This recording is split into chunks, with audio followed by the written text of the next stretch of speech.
Paul and I are here in freshwater just outside of Carbonear this morning. And this is the site of the annual Carbonear Sprint Marathon here at Freshwater Pond. It's obviously cancelled this year because of the pandemic. Now, if you hear a sort of a noise in the background this morning, it's not a loon in the pond. I think Paul and I think we agree that it's probably a rooster here in the background. So the rooster is going to be accompanying us this morning. I love the Tour de France. I've been watching it for many years, and this year, unfortunately, it's been delayed. It'll be at the end of August because of the pandemic, but normally it's run during this time. And for those of you who don't know much about the Tour de France, it's around a 4,000 kilometer bike ride that takes place through France over a period of 3 weeks.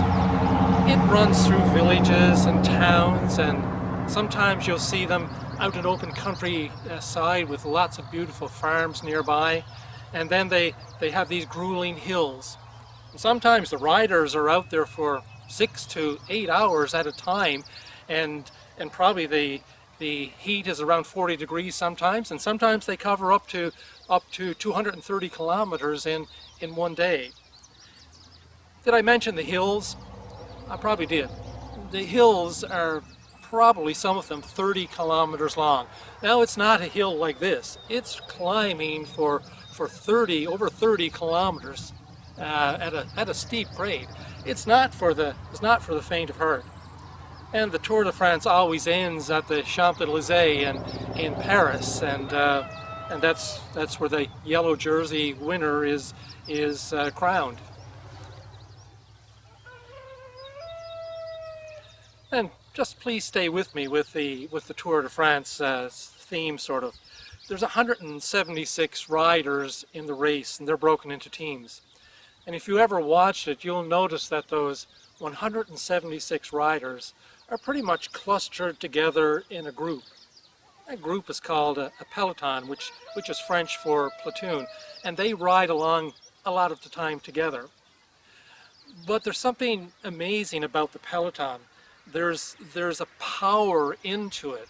In other words, you're able, the riders that are out in front, they seem to be working really hard. But the guys in the middle sort of only are working about 75%, because there's this thing called drag where you're able to pull the other guy along behind you. And the teams, as I mentioned, are divided they're divided into teams. And the object is, of course, is one of your guys, you hope that he's going to be the winner of the Tour de France. And so what you do, if you're a part of the team, you gather around him, you protect him from the wind, and you ride in front of him so he'll fall into your drag and he won't have to work so hard. Those guys that gather around their team member and hoping that he's going to win are called domestiques, which is French for servant.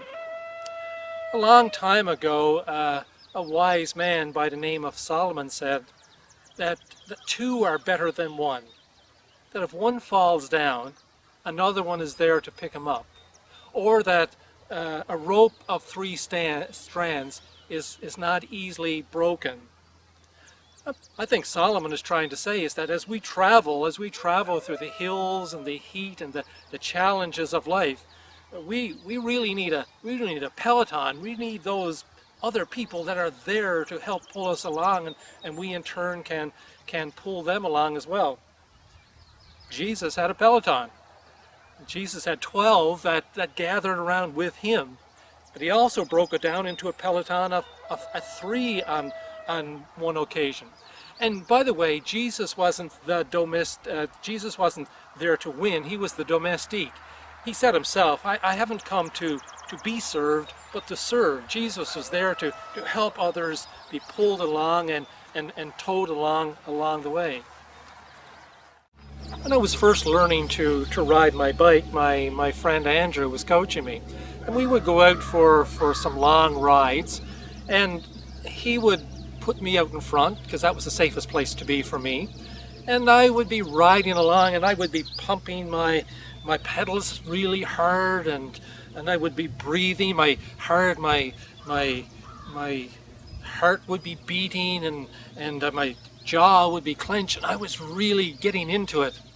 And every now and then I would look to my left and he would just come coasting past me, hardly a breath, not even pedaling. And I'm thinking, what's up? How can he do that? And what he was doing really was that as he was behind me, he was right on my wheel. We're going along 30 or 40 kilometers an hour, and he's almost right on my wheel, and he's getting maximum drag. And that, because of that, it doesn't require as much effort to pull along. But the only thing about it is that it's a place of great risk to ride that close, and a place of great vulnerability as well. Two are better than one, and we need others desperately. But when we have others around us, it is a place of risk and vulnerability to be with others. But at the same time, the closer we get, the greater the rewards. Not only for the one that is probably helping us along, but for us ourselves. We desperately need one another. Who are you riding with today? Who's in your Peloton? Who are you pulling along, and who's nurturing you along? Whatever the case, you have a domestique that's always riding with you. That's Jesus. He's always with you, whether you realize that or not. Have a blessed week.